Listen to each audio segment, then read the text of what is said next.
വെള്ളായണി ദേവി ക്ഷേത്രത്തിലെ ഉത്സവം കഴിഞ്ഞു. ഈ വീഡിയോ എടുത്തിട്ട് കുറച്ച് ദിവസമായി. പക്ഷേ എങ്കിൽ ഈ വീഡിയോ എപ്പോഴും എഡിറ്റ് ചെയ്യുമ്പോഴും എനിക്ക് ഭയങ്കര സന്തോഷമാണ്. ഇത് ഞങ്ങളുടെ ഒരു ആൻറ്റിയുടെ വീട്ടിൽ വെള്ളായണി ദേവിയുടെ പറ വെച്ചപ്പോൾ പോയപ്പോൾ എടുത്ത വീഡിയോ ആണ്. എല്ലാ 3 വർഷം കൂടുമ്പോഴുമാണ് ഇങ്ങനെ ഒരു അവസരം കിട്ടാറ്. ട്രിവാൻഡ്രം ആയിരുന്നിട്ട് പോലും എനിക്ക് അങ്ങനെ ഒരു അവസരം കിട്ടിയില്ല. ദേവിയെ ഇരുത്തുന്ന ഓരോ വീട്ടിലും പെയിൻ്റ് അടിച്ചും പന്തലിട്ടും പൂക്കൾ വെച്ചും ഫുൾ ഡെക്കറേറ്റ് ചെയ്തും ഭയങ്കര എക്സൈറ്റ്മെൻറ്റോടെ കാത്തിരിക്കുവേ. മാത്രമല്ല അന്ന് ക്ഷേത്രത്തിൽ നിന്ന് വരുന്നവർക്കും വീട്ടിലുണ്ടായിരിക്കുന്നവർക്കും പുറത്തുനിന്ന് വരുന്ന ആൾക്കാർക്കും ഒക്കെ എന്തെങ്കിലുമൊക്കെ കരുതിയിട്ടുണ്ടായിരിക്കും, ഭക്ഷണമായിട്ടും ജ്യൂസായിട്ടും അങ്ങനെയൊക്കെ.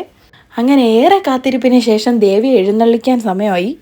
ദേവിയെ നമ്മളുടെ വീട്ടിൽ കൊണ്ടിരുത്തുന്നതെന്ന് പറയുമ്പോൾ എത്രയോ കാലത്തെ പ്രാർത്ഥനയും കാത്തിരിപ്പും ഒരു പരവേശമൊക്കെയാണേ. ദേവി എഴുന്നള്ളിച്ചിരുത്തുന്നതിന് മുന്നേ ക്ഷേത്രത്തിൽ നിന്ന് ആൾക്കാരൊക്കെ വന്ന് പൂജയുടെ കാര്യങ്ങളൊക്കെ ചെയ്യുവേ. ഈ കാണുന്നത് ദേവിക്ക് ചാർത്താനുള്ള വലിയ മാലയാണേ. ആ സമയത്തേക്കും ചെണ്ടയും മേളവും ഒക്കെ ആയിട്ട് ദേവി എഴുന്നള്ളിച്ച് കൊണ്ടുവരുന്നുണ്ടായിരുന്നു. അത് കാണുമ്പോൾ തന്നെ ഒരു പ്രത്യേക സന്തോഷമാണേ. ഞാൻ ആദ്യമായിട്ട് കാണുന്ന അതിൻ്റെ ഭയങ്കര എക്സൈറ്റ്മെൻ്റ് ആയിരുന്നു.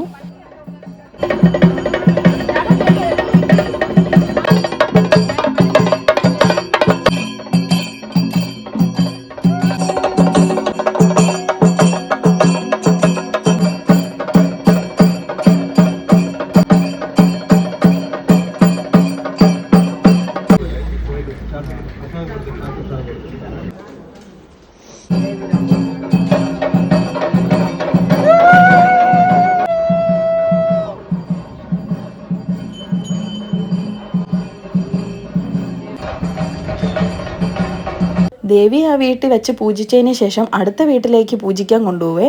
ഞങ്ങളെല്ലാവരും അടുത്ത വീട്ടിൽ അതിൻ്റെ ഒപ്പം പ്രാർത്ഥിക്കാൻ പോയിട്ടുണ്ടായിരുന്നു.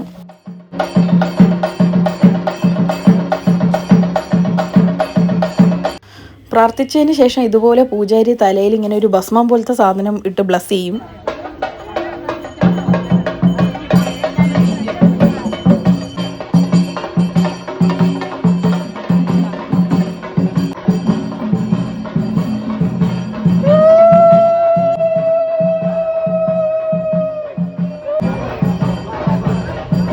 അങ്ങനെ നല്ലോണം പ്രാർത്ഥിച്ച വളരെ സന്തോഷത്തിലായിരുന്നു ഞാനും എൻ്റെ അമ്മയൊക്കെ.